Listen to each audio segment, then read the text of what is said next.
Assalamualaikum warahmatullahi wabarakatuh.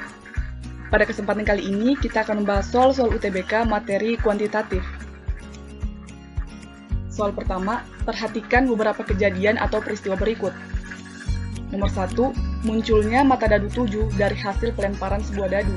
2, kelahiran seorang bayi laki-laki. 3, terambilnya kartu bernomor 11 dari satu set kartu remi. 4, kematian seorang manusia. 5, terbitnya matahari setiap harinya. 6, munculnya api di dalam lautan. 7, seekor kucing yang dapat berbahasa Indonesia. Dari kejadian atau peristiwa di atas, manakah yang memiliki peluang kejadian 0? A. 1, 3, 6, dan 7. B. 2, 4, dan 5. C. 1, 5, dan 6. D. 3, 6, dan 7. E. 1, 2, dan 3. Kita beralih ke pembahasan. Kata kuncinya adalah suatu kejadian yang memiliki peluang 0, berarti kejadian tersebut tidak mungkin terjadi. Kita uraikan masing-masing poin. Nomor 1, munculnya mata dadu 7 dari hasil pelemparan sebuah dadu merupakan kejadian yang tidak mungkin terjadi, karena pada mata dadu, jumlah mata dadu tertinggi adalah 6. 2, kelahiran seorang bayi laki-laki adalah kejadian biasa atau sering terjadi. Nomor 3, terambilnya kartu bernomor 11 dari satu set kartu remi merupakan kejadian yang tidak mungkin terjadi, karena kartu remi hanya sampai nomor 10. Nomor 4, kematian merupakan kejadian yang pasti dialami oleh setiap manusia. Nomor 5, terbitnya matahari setiap pagi merupakan kejadian yang pasti terjadi. Nomor 6, munculnya api di dalam lautan merupakan suatu hal yang tidak mungkin terjadi karena api tidak akan menyala di dalam air. Nomor 7, seekor kucing yang dapat berbahasa Indonesia merupakan kejadian yang tidak mungkin terjadi. Jadi berdasarkan uraian di atas dapat disimpulkan bahwa kejadian dengan peluang 0 atau kejadian yang tidak mungkin terjadi adalah nomor 1, munculnya mata dadu 7, nomor 3, terambilnya kartu bernomor 11, nomor 6, munculnya api dalam lautan, dan nomor 7, kucing yang dapat berbahasa Indonesia. Jadi pilihannya adalah A, 1, 3, 6, dan 7. Nomor 2, jika X menyatakan 3/5 dari 30 dan Y menyatakan 36% dari 50, maka hubungan yang tepat antara X dan Y adalah A, X lebih kecil dari Y, A, X lebih kecil dari Y, B, X sama dengan Y, C, X lebih besar daripada Y, D, X sama dengan 3Y, E, X sama dengan 5Y. Kita beralih ke pembahasan. Yang pertama, kita uraikan dulu nilai X dan nilai Y-nya, yaitu kita uraikan nilai X-nya 3/5 dari 30. Berarti kalau kita uraikan akan menjadi 3/5 dikali 30, karena menyatakan 3/5 dari, karena X menyatakan 3/5 dari 30. Lalu setelah kita uraikan, kita akan bagi 5 dengan 30, hasilnya 6, dan 3 dikali 6 sama dengan 18. Jadi kita dapatkan nilai X-nya itu adalah 18. Kemudian kita uraikan nilai Y-nya, di sini dinyatakan bahwa 36% dari 50. Berarti saat kita uraikan akan menjadi 36/100 dikali 50. Di sini kita pindahkan 100Y, dan 36 dikali 50 itu 1800, sehingga Y sama dengan 1800 dibagi 100, sehingga nilai Y itu adalah 18. Jadi karena kita bisa lihat di sini nilai X-nya sama dengan 18 dan nilai Y juga sama dengan 18, berarti hubungan yang tepat antara X dan Y itu adalah X sama dengan Y. Jadi pilihan jawaban yang tepat adalah B.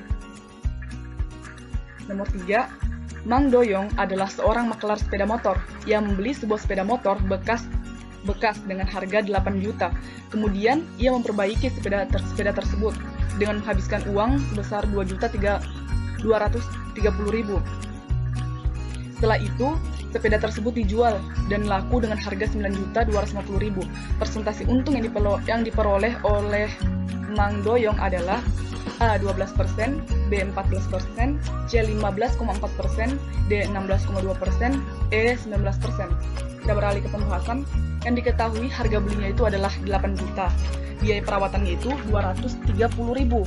Sehingga biaya pembeliannya yang keseluruhan adalah 8 juta, kita tambahkan dengan biaya perawatan 230.000, sehingga hasilnya adalah 8.230.000. Ini biaya pembelian secara keseluruhannya. Sedangkan harga jualnya itu tadi 9.250.000. Jadi untuk mencari besar keuntungannya itu kita kurangi, yaitu harga jual dikurang dengan harga biaya pembelian keseluruhan, yaitu 9.250 dikurang 8.230, sehingga besar keuntungannya itu adalah 1.020.000. Ya, berikutnya kita masuk ke rumus, tapi kan ini kita kan sudah dapat besar keuntungannya 1.020.000. Namun yang ditanyakan di sini adalah persentase keuntungan yang diperoleh oleh Mang Doyong. Dan rumus untuk mencari persentase untungnya itu adalah besar untung dibagi harga beli dikali 100%. Besar untungnya kan kita sudah ketahui, besar keuntungan itu 1.020.000. Kita bagi dan harga belinya itu 8.230.000 dikali 100. 1.020.000 ini dan juga 8.230 kita sama-sama bagi 10.000 sehingga hasilnya adalah 102 dibagi 823. Lalu kita kalikan 102 dikali 100 lalu dibagi 823 hasilnya adalah 12,3. Namun karena di pilihan ini tidak ada 12,3 maka kita bulatkan menjadi 12%. Jadi pilihan jawabannya yang benar adalah A, 12%. Soal nomor 4, jika A bilangan bulat dari B, jika A bilangan bulat dan B sama dengan 5A tambah 3, maka mana yang merupakan pembagi dari B? A 5, B 10, C 13, D 17, E 25. Pertama kita kan ingin mencari pembagi dari B. B ini nilainya 5A tambah 3. 5A ini bisa dibagi dengan 5. Sedangkan kalau ditambah 5A tambah 3, ini tidak bisa, hasilnya kan 8, jadi tidak bisa dibagi dengan 5. Jadi otomatis 5A itu tidak dapat dibagi dengan 3 maupun dengan kelipatan 5. Karena itu 5A tidak dapat dibagi, kan 5A tidak dapat dibagi dengan 3 ataupun juga kelipatannya. Berarti kita akan eliminasi pilihan A, pilihan B, dan juga pilihan E. Karena pilihan B dan E ini kan merupakan kelipatan dari 5. Kita balik ke pembahasannya, ini perhatikan bahwa 5A itu tidak dapat dibagi 5, sedangkan 5A itu dapat dibagi 5, sedangkan 3 itu tidak. Karena itu 5A tambah 3 kan tidak dapat dibagi 5 atau kelipatan 5. Sekarang kita melakukan pemisalan. Dari nilai A, jika A itu sama dengan 1, maka B-nya itu 5 kali 1 tambah 3, sama dengan 8.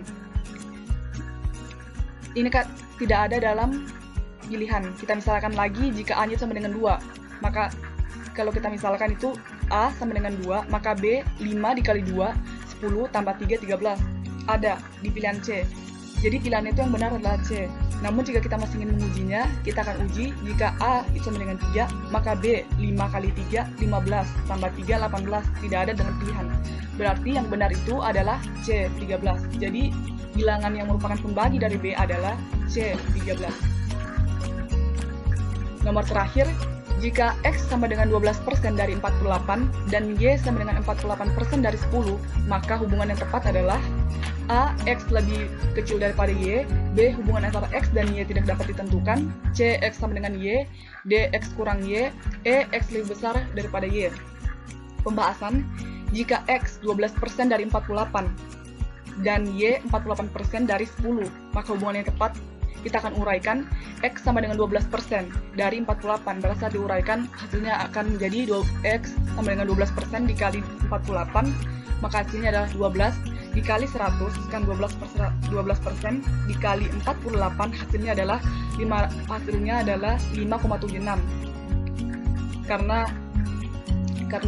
48 dikali 12 itu hasilnya 576, kalau dibagi 100 itu kan koma, jadi 5,76. Sedangkan nilai dari Y di sini dikatakan 48% dari 10, maka saat diuraikan hasilnya akan menjadi 48% dikali 10, atau 48 per 100, karena persen dikali 40, hasilnya adalah 4,8. Kita dapat lihat di sini bahwa nilai X lebih besar daripada nilai Y, maka hubungan yang tepat adalah X lebih besar dari Y. Pilihan jawaban yang tepat adalah E. Sekian, wassalamualaikum warahmatullahi wabarakatuh.